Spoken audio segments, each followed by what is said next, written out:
The Australian Federation of Islamic Councils has been slammed today for promoting an event featuring a Sheikh Shaheen, he's called, the Taliban's chief spokesman. The forum is titled the Islamic Emirate of Afghanistan and Diaspora Muslims, and it'll be streamed on the organisation's Facebook page this Saturday. It comes as the European Union pledges more than €1 billion worth of aid to Afghanistan, and there's some debate of whether that will go to NGOs on the ground or be paid to the Taliban.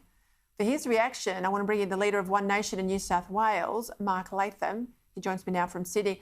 Pretty astonishing, not just the funding that could go to the Taliban, €1 billion, but also this extraordinary platform that the Taliban's chief spokesman is going to get talking to Australian Muslims. Well, Peter, it's a major concern. Obviously, it's completely unacceptable. The Taliban have been an evil force in Afghanistan. Australian soldiers lost their lives combating them. They seem to be unrepentant in terms of the sort of discrimination and oppression they force upon their own people in Afghanistan, and we don't want those messages coming into Australia. So I'd call upon sensible, moderate, caring voices in the Islamic community to say this shouldn't happen. Someone's got to step in and bring some common sense to it.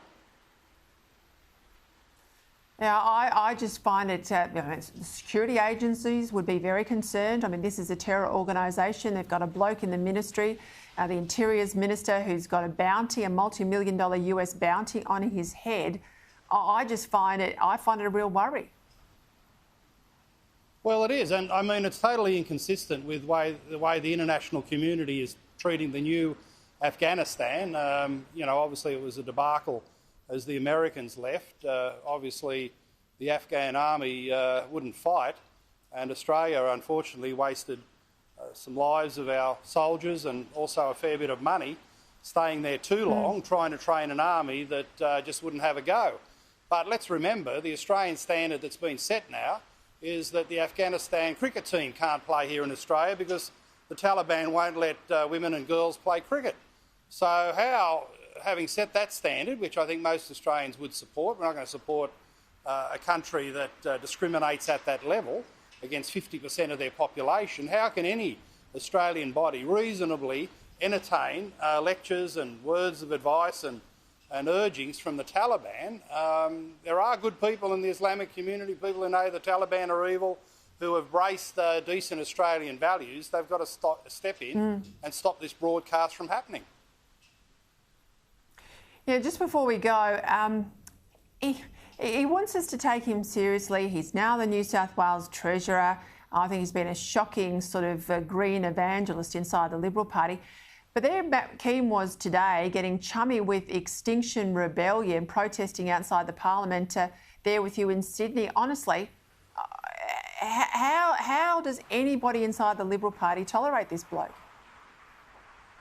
How do they tolerate him? They've just made the Treasurer of New South Wales in charge of a $90 billion budget. He's been promoted. And, I suppose it's not an unreasonable thing to say hello to people out the front here of Macquarie Street where I'm standing.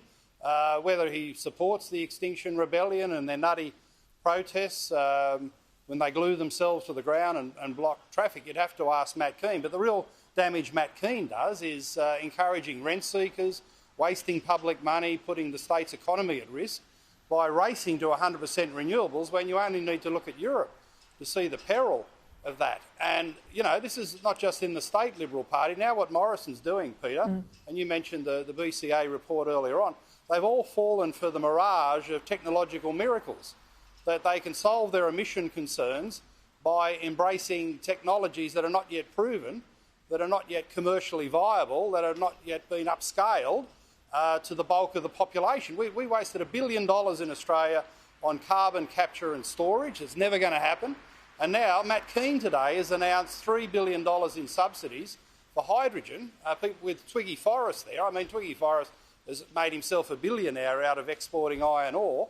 Does he really need any taxpayers' support? I mean, if you want to say technology's possible, let the private sector prove it and let governments invest in the things that matter instead of deluding themselves into thinking any government minister knows where technology is headed and it's a wise use of public money.